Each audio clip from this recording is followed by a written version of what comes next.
ایسے شخص کو کیا کہا جائے جس کی فطرت میں لالچ اور ہوس کے سوا کچھ دکھائی ہی نہ دے، جو شخص دولت اور دنیا داری کے لالچ میں قریبی رشتوں کا پاس بھی نہ رکھے اور انہیں بھی اپنے مذموم مقاصد اور بلیک میلنگ کے لیے استعمال کر جائے۔ محمود اختر نقوی نے اپنے قریبی رشتہ داروں کو کیسے دھوکہ دیا اور اپنے مکروہ کھیل میں شامل کرنے کی کوشش ملاحظہ فرمائیے اس ویڈیو کلپ میں جو ان دنوں سوشل میڈیا پر وائرل ہے۔ محمود اختر نقوی صاحب نے 2014-15 میں ان کی بحریہ ٹاؤن کے ساتھ ڈیل ہوئی تھی۔ انفارچونیٹلی اس ڈیل کا میں حصہ تھا اور میری کیونکہ ان سے کلوز رشتہ داری ہے،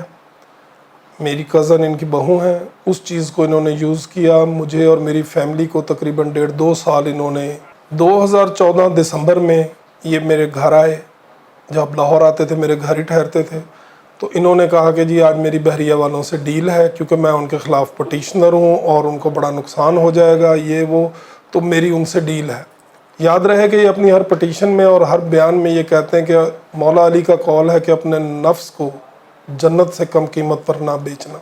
بحریہ والے آئے، ان کے ساتھ ڈیل ہوئی، انہوں نے چھوٹتے ہی 2 ارب روپے ان سے ڈیمانڈ کی۔ بہرحال جہاں پہ بھی نیگوسیٹ ہو کے کام رکا، فوراً پیمنٹ جو تھی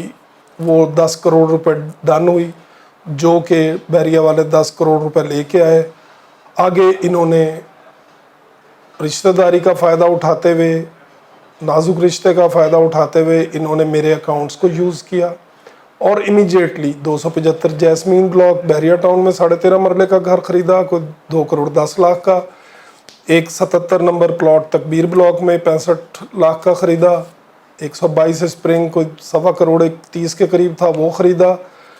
گاڑیاں خریدیں، لینڈ کروزر بلیک کلر کی CZ-R، جو ویڈیوز میں بھی نظر آ رہی ہیں۔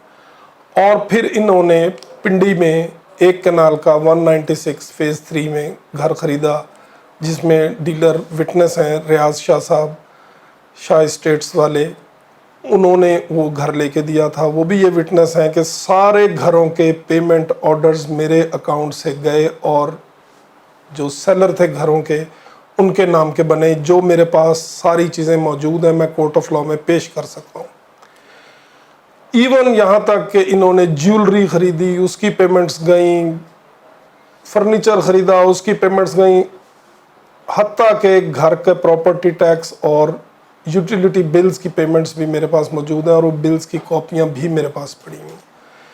میں مزید خرافات میں نہیں پڑھنا چاہتا، میں صرف یہ کرنا چاہتا ہوں کہ جس اماؤنٹ تک میں ذمہ دار تھا وہ تقریباً 19-20 کروڑ تھی۔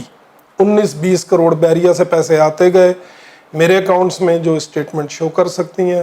اور یہ ان کی چیزیں لیتے رہے، جس میں کیش بھی لیتے رہے، ان کے برخوردار کو بھی کیش جاتا رہا، ان کے سائن اور ان کے بینک اکاؤنٹس کی رسیدیں بھی میرے پاس پڑی ہوئی ہیں۔ ان کا طریقہ واردات یہ ہے، یہ ایک پلاٹ ان کے نام ہے، باقی ساری جائیدادیں یہ اپنی مسز کے نام اور بیٹے کے نام رکھتے ہیں، اور اس چیز کا سارا ریکارڈ میرے پاس موجود ہے۔ مجھے یہ چیلنج کر دیں کہ یہ جھوٹ ہے، یا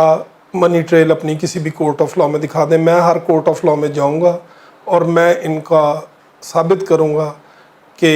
مولا علی کے قول اور ائمہ طاہرین کا نام لے کے یہ کیا کیا کرتے ہیں۔